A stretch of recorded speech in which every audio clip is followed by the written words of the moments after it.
Je voudrais inviter le peuple malgache à reconnaître que cette élection de mercredi est importante pour notre pays. Ça fait 9 ans qu'on prépare ça. Je ne travaille pas pour moi-même, pour m'enrichir, mais je travaillerai et ferai tout pour faire de Madagascar un pays développé.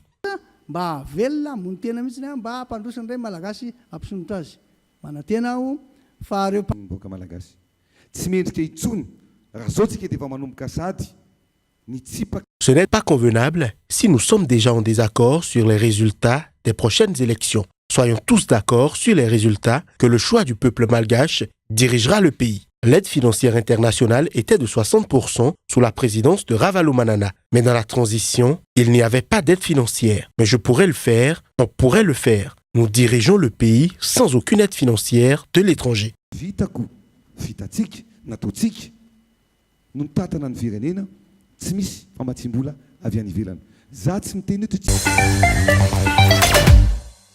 Voici le nouveau directeur général de la Société camerounaise de dépôt pétrolier du Cameroun. Elle remplace à ce poste Gaston Elundo Essomba, promu ministre de l'eau et de l'énergie lors du réaménagement gouvernemental du 2 mars 2018. Je vous invite à travailler d'arrache-pied pour accroître les moyens logistiques pour le transport par rail des produits pétroliers afin de réduire à sa plus faible expression le transport par route qui n'est pas sans danger pour les populations. Celle qui tient désormais les rênes de la RCDP est une habituée de la maison puisqu'elle est membre du conseil d'administration. En ce qui concerne les chantiers, je crois que le cahier de charge vous a été lu par monsieur le ministre qui est la tutelle. Et il ne s'agit pas d'un seul chantier, il y en a beaucoup. Et nous allons nous y atteler pour que vive le secteur pétrolier aval et pour qu'il y ait toujours des stocks et des stocks de sécurité. Née le 3 avril 1966 à Kribi dans la région du Sud Cameroun, elle est titulaire d'un master en Business Administration et avait à son actif 9 ans d'expérience au service de l'État. Celle qui était encore hier directeur général adjointe de la Caisse de stabilisation des prix d'hydrocarbures est mère de 3 enfants. L'histoire retiendra et surtout que c'est la première femme à la tête d'une structure des hydrocarbures au Cameroun. À noter, c'est au cours d'un conseil d'administration extraordinaire que cette nomination a mis fin au cumul de fonctions de Gaston Elundo Essomba, Premier ministre de l'eau et de l'énergie. Des partisans de l'opposant gabonais Jean Ping ont manifesté à Libreville ce week-end. La marche faisait suite à l'appel de l'opposant à la confrontation avec le régime du président Ali Bongo Ondimba, actuellement en convalescence au Maroc. Elle a été dispersée par les forces de police gabonaises. Des dizaines de policiers anti-émeutes ont utilisé du gaz lacrymogène pour disperser environ 500 personnes qui venaient d'assister à l'un des rares meetings de Jean Ping depuis sa défaite à la présidentielle de 2016 face à Ali Bongo Ondimba, qu'il ne reconnaît pas jusqu'ici. La police a également procédé à quelques arrestations. La marche des partisans de Jean Ping, improvisée après le meeting et à laquelle il a participé, était la première manifestation importante de l'opposition depuis l'absence le 24 octobre du président Ali Bongo, qui a été victime d'un accident vasculaire cérébral alors qu'il se trouvait en Arabie Saoudite. Après plus d'un mois d'hospitalisation à Riyad, le chef de l'État gabonais a été transféré à Rabat où il poursuit sa convalescence et sa rééducation. En dépit de son absence, l'opposition gabonaise divisée n'est pas parvenue à tirer profit de la situation et à mobiliser ses partisans. La motivation, elle est simple. D'abord, nous savons que le mandat des députés en cours est arrivé à son terme et qu'il y a nécessité, d'ailleurs c'est une disposition légale, il y a donc nécessité de renouveler la classe politique avec l'élection des nouveaux parlementaires.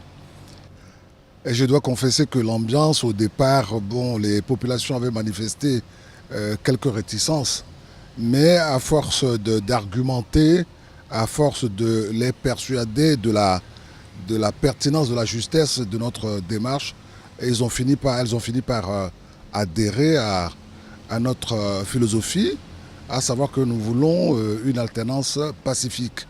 Et nous avons voulu, au cours de ces démarches-là, ou bien au cours de ces contacts, rester en cohérence avec ce que nous avons préconisé en signant l'accord avec notre partenaire du RPT, à savoir que nous ne pourrons pacifier ce pays qu'en étant ensemble, en prônant le vivre ensemble et en privilégiant l'esprit de réconciliation.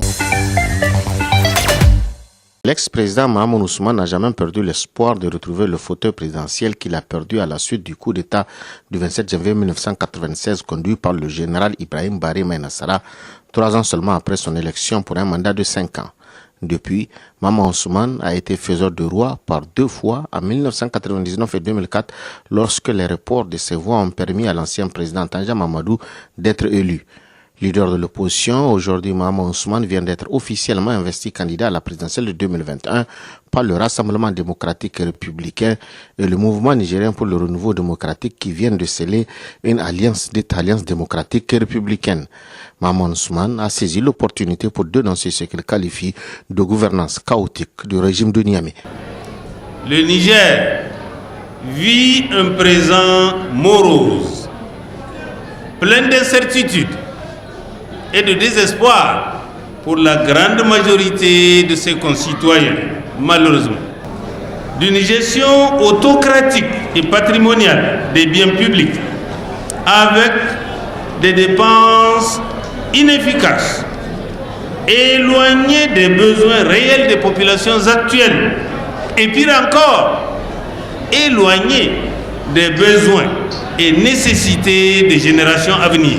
Celui que les sympathisants considèrent comme le futur président de la République du Niger, si les élections à venir ne sont pas truquées, a pris l'engagement de refonder la gouvernance politique et économique du Niger avec certitude car il croit à sa victoire.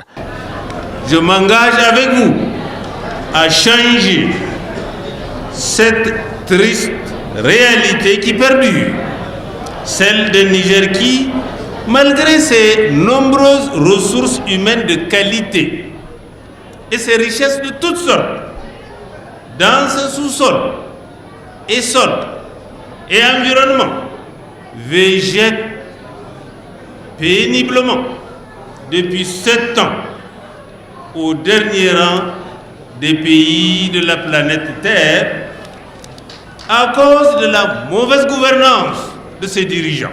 Mahamadou Ousmane est le 3e candidat déclaré de l'opposition pour les prochaines élections. Avant lui, il y a eu Hama Amadou, chef de file de l'opposition en exil investi par son parti, et Ibrahim Yacouba, ancien ministre des Affaires étrangères, qui a basculé dans l'opposition. Les quelques 25 000 bureaux de vote sur la Grande Île ont commencé à fermer à 14h GMT. Les Malgaches ont voté ce mercredi dans le calme et sans incident majeur pour choisir leur président entre les 2 poids lourds de la scène politique locale, Marc Ravalomanana et André Rajolina, 2 anciens présidents déterminés à retrouver le pouvoir. Les candidats ont voté tôt dans la matinée dans 2 quartiers de la capitale Antananarivo. Et j'espère que nous allons changer ce pays, c'est sûr. Je suis confiant de pouvoir apporter le changement et avec la participation de toute la population malgache, j'espère qu'on va changer Madagascar. On va changer le Madagascar et on va aller à la base. Nous avons constaté qu'il y a des cartes électorales fausses. Nous avons constaté qu'il y a des cartes d'électeurs fausses et des cartes d'identité fausses. C'était pour ça que j'ai rencontré le président par intérim. Dans ces conditions, vous êtes prêt quand même à accepter les résultats? Parce qu'il nous a donné confiance, il nous a rassuré qu'il va faire le nécessaire pour prendre les responsabilités.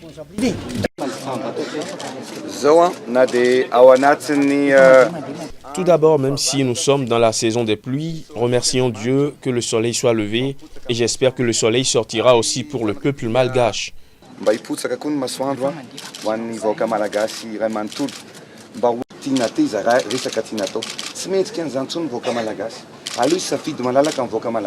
Les Malgaches ne méritent plus ça. Laissons le peuple voter pour choisir le bon président pour diriger le pays. Ce n'est pas le moment de troubler l'esprit des gens. Selon les observateurs de l'Union européenne, les élections se sont déroulées dans le calme et dans un climat positif. Ils notent toutefois un taux de participation inférieur par rapport au premier tour. Moi je viens de Tulare, les 2 équipes qui représentent les candidats là-bas, ça c'est un bulletin d'observation. Les 2 équipes qui représentent les candidats là-bas nous ont dit nous sommes prêts à accepter la victoire de l'autre. Donc c'est plutôt une bonne atmosphère, a good mood. Il y a eu cette peur avant le premier tour qu'il y a des candidats qui vont s'autoproclamer gagnants. Maintenant, on espère bien qu'ils ont appris cette leçon. Il faut, comme lors du premier tour, rester calme jusqu'à l'annonce des résultats. Il y a des difficultés logistiques qui font que les résultats ne sont pas proclamés tout de suite après. Tout au long de la campagne, les deux hommes ont laissé ces dernières semaines libre cours à leur rancune personnelle, née de la crise en 2009. Pour nombre d'observateurs, ces échanges aigres-doux font planer l'ombre de vives tensions dès les premiers résultats significatifs annoncés par la CENI pour le lendemain de Noël.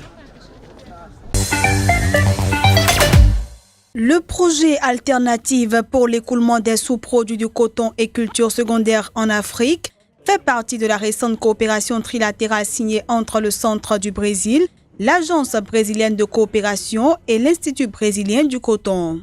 Il vise à aider les petits producteurs de coton et les instituts publics de 4 pays africains, à savoir le Bénin, le Mozambique, la Tanzanie et le Kenya, à commercialiser les sous-produits du coton tels que l'huile de coton, le niébé, le maïs et le sorgho.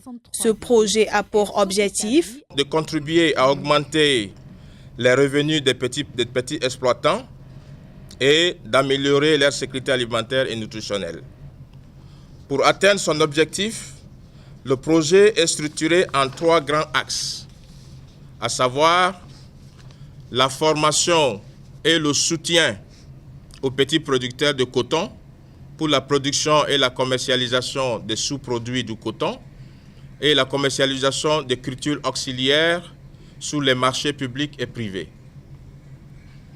Deuxièmement, c'est pour sensibiliser et faire la fourniture d'un soutien technique aux agences publiques responsables de l'agriculture et des achats institutionnels dans les pays partenaires, afin d'accroître l'utilisation des sous-produits du coton et des cultures auxiliaires dans le programme gouvernemental. Et troisièmement, la promotion des échanges régionaux sur des sujets d'intérêt relevant de la portée du projet. Ce projet présente beaucoup d'opportunités de profiter de synergies qui peuvent aider tant les producteurs du coton, tant les gens qui ont des besoins alimentaires au Bénin, particulièrement les jeunes écoliers. Le projet comportera également des activités visant à favoriser les cultures de rotation telles que le maïs, le niébé et autres produits qui sont essentiels au maintien du revenu et contribuent également à l'alimentation des petits exploitants en suivant des modèles de systèmes d'intégration de culture. Des journalistes outillés et très au fait des questions de décentralisation. C'est le but de cette formation qui, 72 heures durant, a permis aux membres du réseau des médias pour la décentralisation et le développement durable, REMED, d'avoir plus de notions afin d'assurer, entre autres, une bonne couverture médiatique de ces questions. La gouvernance mondiale aujourd'hui est en train de quitter les États pour s'orienter vers les collectivités territoriales. Tout ce qui est politique publique, tout ce qui est politique de développement, nous allons observer dans les mois à venir, les années à venir, qu'il y aura une réorientation des partenaires vers les collectivités territoriales. Cette formation a reçu le soutien et la diligence de l'ANCB, l'Association nationale des communes du Bénin, qui depuis des années milite pour une presse mieux formée sur les questions de développement local et qui a un protocole d'accord avec le REMED depuis 2017. Au cours de ces 3 jours, des notions théoriques seront passées en revue. Des exercices pratiques seront également développés, notamment autour du document de position que l'ANCB a élaboré dans la perspective de la relecture des tests de la décentralisation annoncés par le gouvernement.